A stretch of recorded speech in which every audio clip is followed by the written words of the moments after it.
voina chuan guitar lesson thar kan zir ho lenga voina kan zir ho le tur chu Bzi Tochhawng in imoi berti hlasakha gitara fingerstyle in perna kan zir hawango hela hi claim advance da ulekin karon arrange kan zirna tura hian ain hlok pui ngai ka beisaya chuan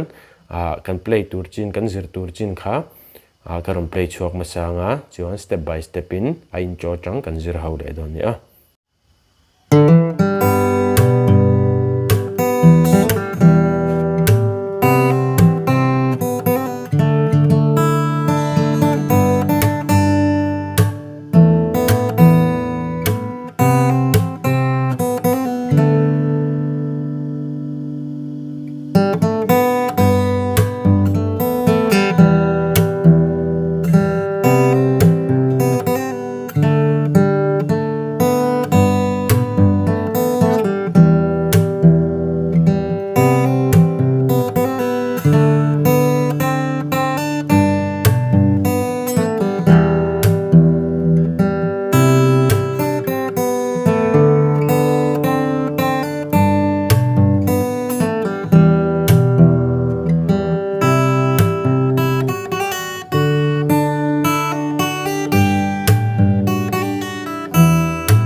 masabira chuan a intro chu ti hena kalang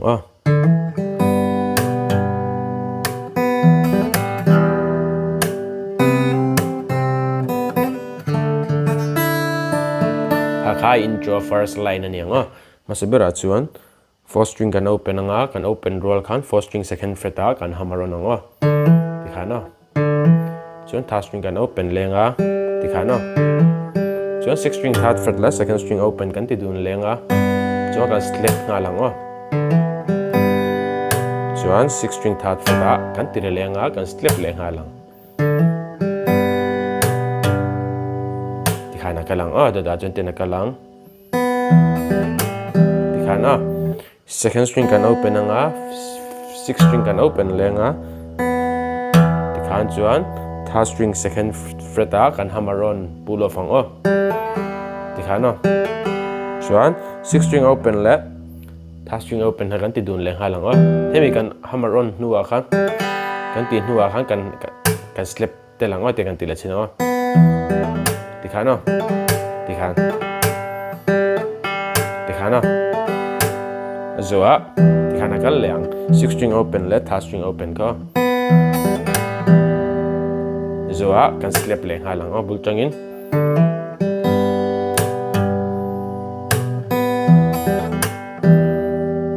ti khana du da chen ten kal leang ti khana masabera chuan si kan metanga kuzung chal kan da sunanga 5th string third fret le second string open kan ti du nanga second string kan open roll khan second string first fret ko jung chalin kan hamaro nanga chuan kan slip leng halang chuan 5th string le second string kha kan met pet tonga kan ti dun lenga chuan kan slip leng ti khana ulchangin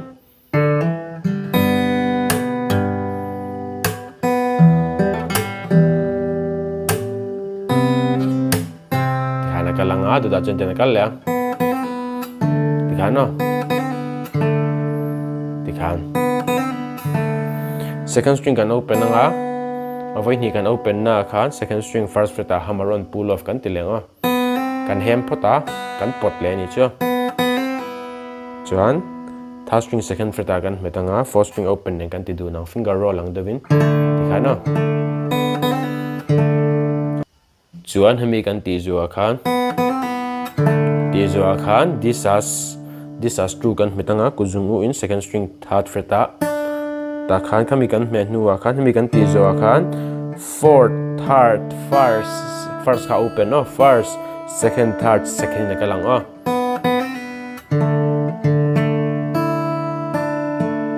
ti khan bulchenga tela chinang kha a intro first line kal dan ania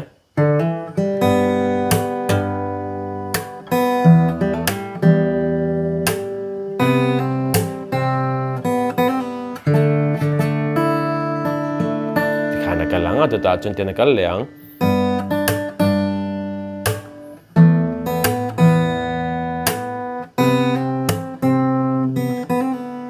Tikha na.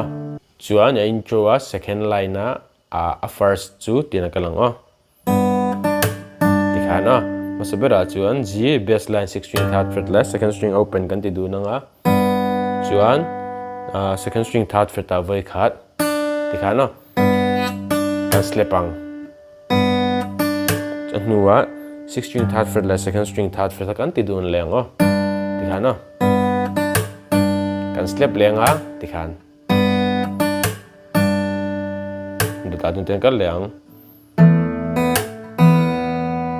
Tikha na. Third string second fret kan metanga 6 string open nen kan ti dun liang Chuan second string kan open leng kan step leng lang Chuan 6 string open le second string open kan ti dun leng kan step leng. Tikha na bul changin.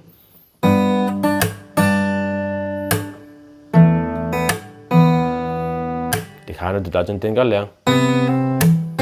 Tikha na. G kan metanga kuzung chal kan da so na 5th string third fret le second string open na kan ti du na Chuan second string kan open roll khan second string first fret khan kuzung chalin kan hamaro na kan slip chuan 5th string third fret le second string first fret kha kan ti dun liang. Tikha na. Duta chun ten kal liang. Tikha na. Second string kan tiringa open in avoid ni na kan tiang second string first fret kan hamaro na Chuan 4th string le third string second fret kan ti du na top nan. Tikha na.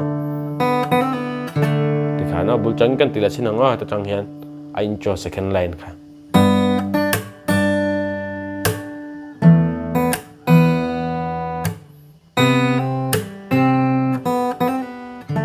Tikha na ka lang abul chang na intro kha va in kan play le chin mong chang in.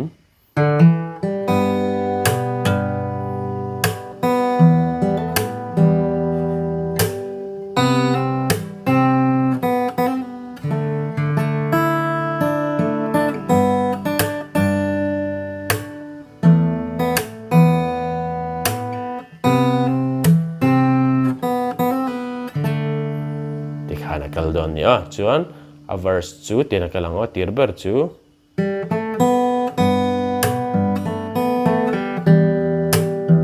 Tikha na. Masabira chuan second string kan open chuan kan open roll khan second kati third string second fret kan hamaro na Chuan second string kan open 6 string third fret le second string open kan ti dun liang. Kan slip kan tiang kan slip nuwa 6 string third fret kan ti liang kan ti chala chin Tikha na.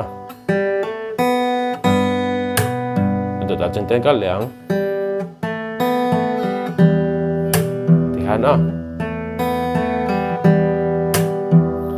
Third string second fret kan tiang chuan second string kan open leng Tikha na. Chuan third string second fret bok kan let leng chuan kan pull off Tikha na. Chuan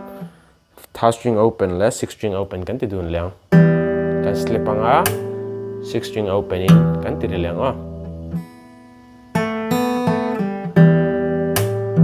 Tikha na bul changin.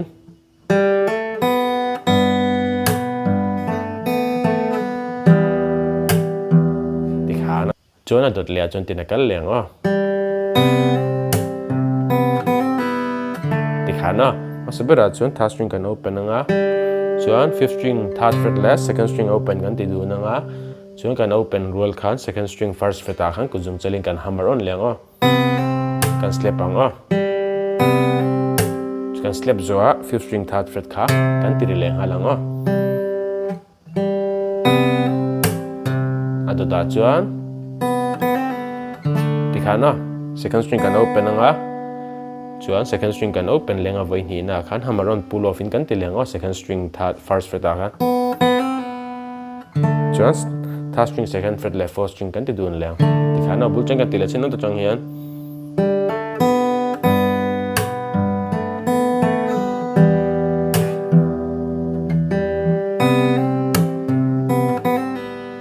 ti khana a speed pa ngai chuan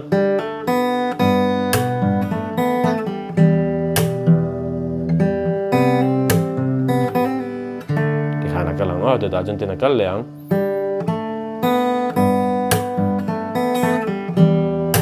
ti khana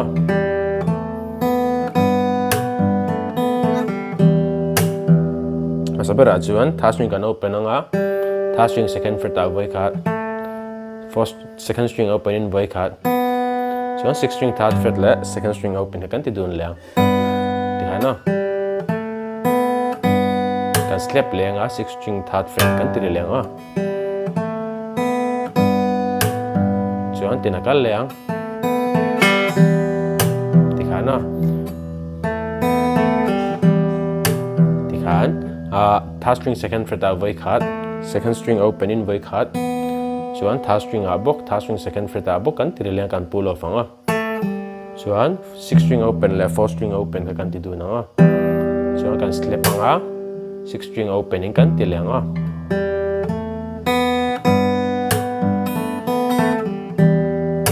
ti khan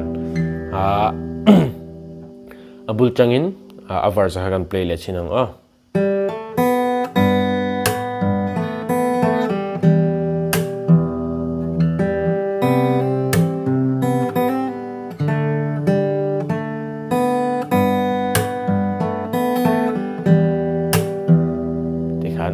da chân tiền cắt lẻ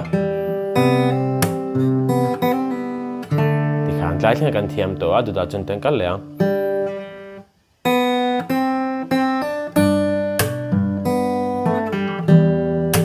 thì khán cái lăng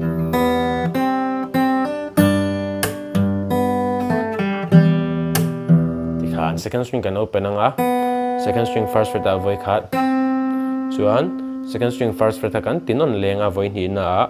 second string second fret ta chang kati first fret ta chang third fret ta second string kan va hamaron hanga ti khana chuan sixth string third fret le second string third fret kan ti dun lenga kan slap anga sixth string third fret ta bok kan ti lenga chuan second string kan open lenga kan tianga second string kan open third string second fret a voi khat kan pull off anga chuan sixth string open le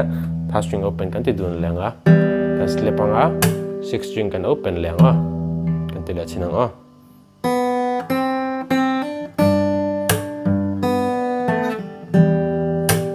ti khan chuan tuna kan thiam china kha bul cha kan play le chinanga verse kha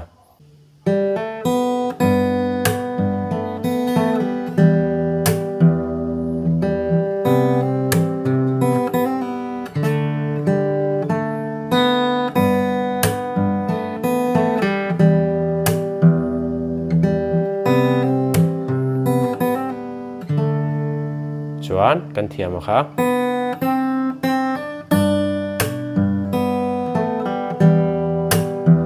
ti khana kalang an tu ta chân ten kal leang ti khana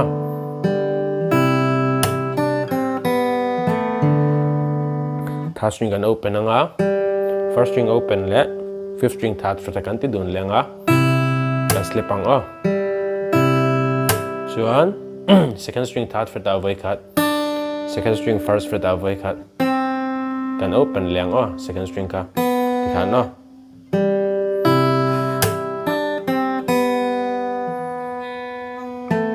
kan tiang second string kati third string second fret a voi khat fourth string kan open halang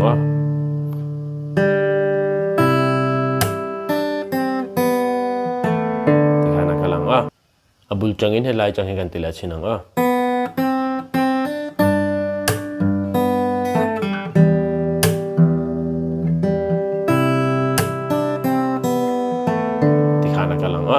adu da chun tena kal leang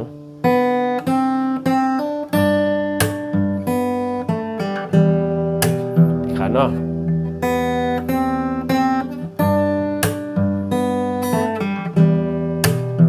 masabera chuan second string kan open anga second string first fret avoid khat avoid ni na ta kan hamaron le anga chuan sixth string third fret la second string third fret kan ti dun lenga kan slip anga second string kan open lenga chuan tinakal le second third string second fret kan pull off lenga chuan sixth string open le fourth third string open kan ti dun lenga kan slip anga sixth string kan open lenga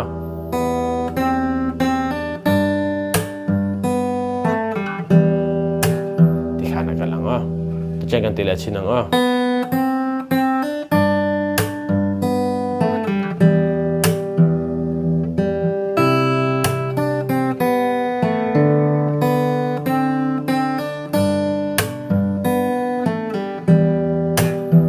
adu da chuan tian kal leng a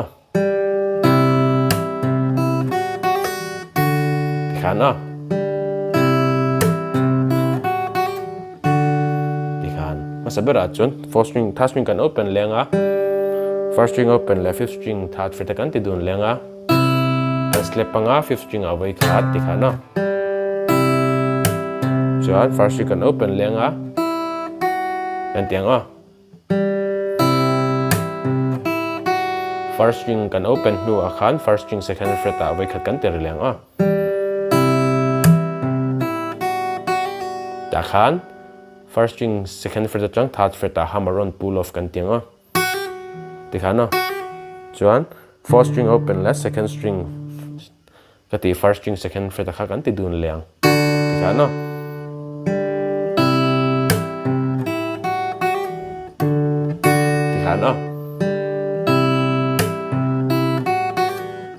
dikhana kaldon ya ain a verse chu abul changin a intro tang ha kan play chuak le chinang a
thleng kha kan thiam to duta chuan a chorus kan lutang a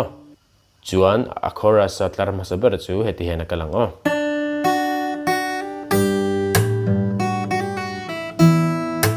dikhana d kan metanga second string third fret avoi khat chuan second string first string second fret avoi khat voi ni na kuzung te in hemi metreng chung khanin first string third fret khan kan hamaron ang dikhana dikhan chuan sixth string kuzung puin kan met mayanga chuan first string hatlai kan la met reng kha kuzung te kan me khala da son lovin kan tiri du nang kan slip ang chuan kan tiri lenga sixth string third fret kha dikhana dikhana du da chon ten kal leang dikhana hetian first string second fret avoi khat chuan first string second fret atang khan third fret kan hamaron pull off anga dikhana hemi kan tirik nu khan voi khat kan tiri lenga khamin nu khan kan hamaron pull off ani chu chuan ta kan pull off leang dikhana buchangin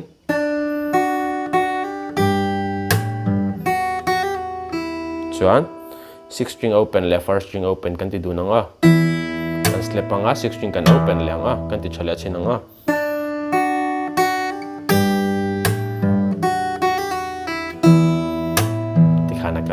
chuan a dot le chuan tian a kal leang tikhan no tikhan masabera chuan first string second fret a voi khat chuan voi ni na a kan hamaron pull off leng tikhan chuan kan pull off leng first string second fret a khan tikhan no ka thin laya tikhan ni me chuan first string open C kan metanga first string open le fifth string third fret kan ti dun leng chuan second string third fret a first string kan open lenga tikhan no chuan first string third fret a kan pull off ang kami kha tikhan second fret a kha no first string a vek khan chuan D kan metanga first string le fourth string kan ti dun leng tikhan no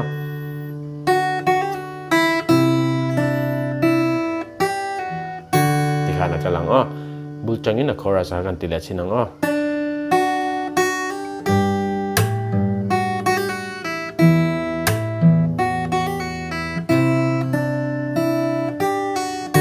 tikhan finger position kha chu keimani rem chan dan ngang khan kan ti mai don ni ka kut da danang kher khan ti ve khara ngai chong lo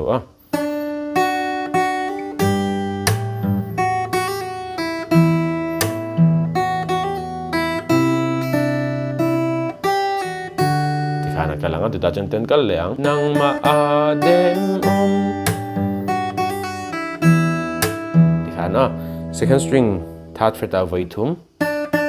nang ma a kan tinga first string second fret a kan metanga khata chang khan third fret a kan hamaro nang tikhan chuan sixth string third fret le first string third fret a kan ti dun lenga kan slip anga sixth string third fret kan tir leng chuan kan ti leng first string second fret a voi khat chuan first string second fret atang khan third fret a hammer on pull off kan ti leng tiang zuwa khan hetan kan pull off leng chuan sixth string open le first string open kan ti dun lenga kan slip anga sixth string kan open leng kan tu chela chinang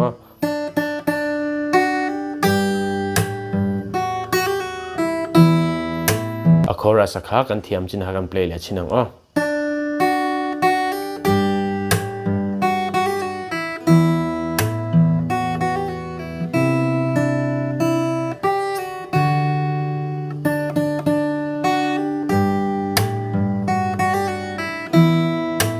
itla kan thiama du da chen ten kal leang tikhan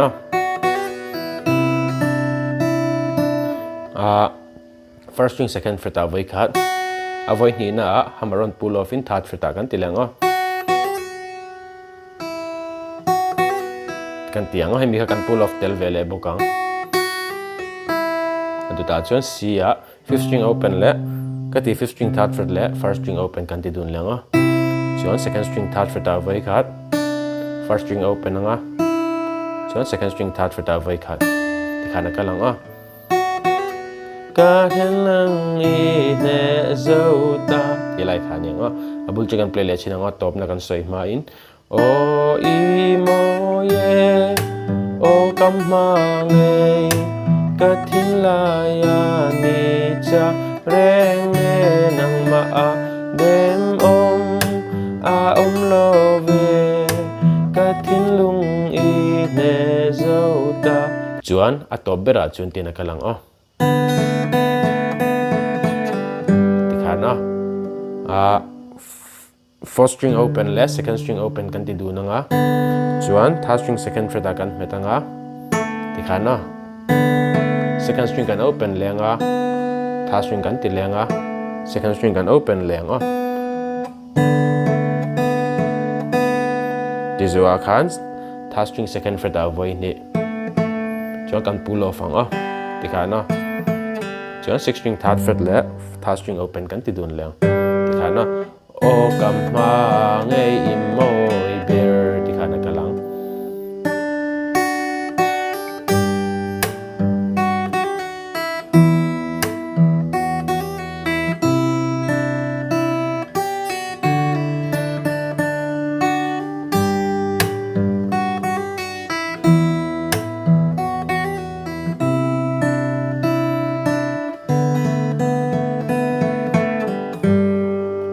kami jo kan slap anga pokan ti thaya E minor kan du lenga C a chuan avarsa kan du lenghal the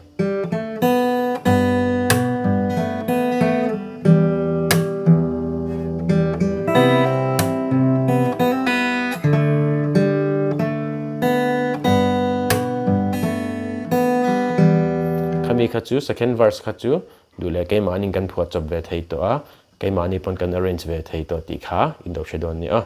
atop nan mong chang in karam play chok lenga chong kan du tok don ni a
ta khan kan hamaron thaya du chon first string second fret a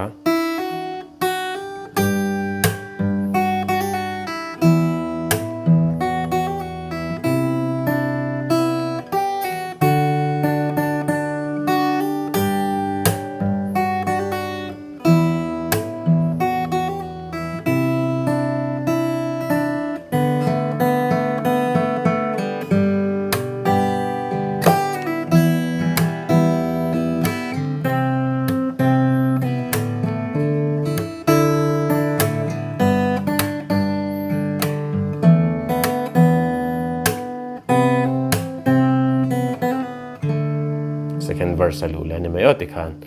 aba khachu nang mani na in lo arrange ve ka danga chuan a lepe ka fingerstyle lesson tharnen in mula cheu kan tum don ni a in zawa in mong chale vek ule